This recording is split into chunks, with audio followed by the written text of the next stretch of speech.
And so, my fellow Americans, ask not what your country can do for you, ask what you can do for your country.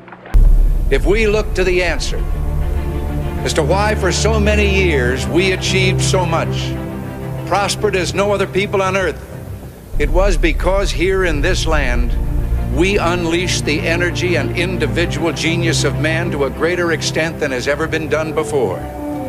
Freedom and the dignity of the individual have been more available and assured here than in any other place on earth. The price for this freedom at times has been high, but we have never been unwilling to pay that price.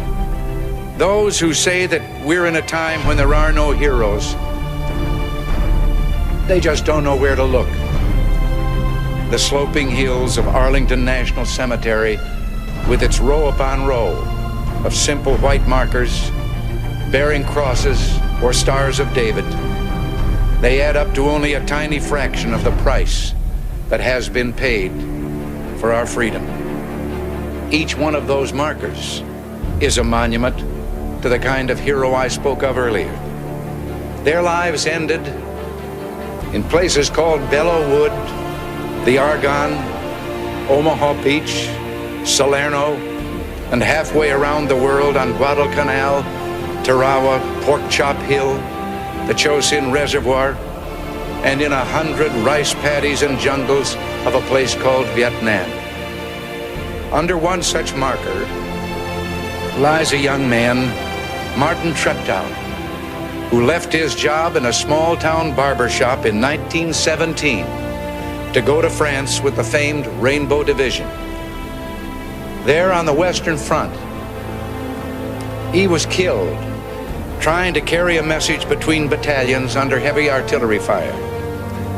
We're told that on his body was found a diary.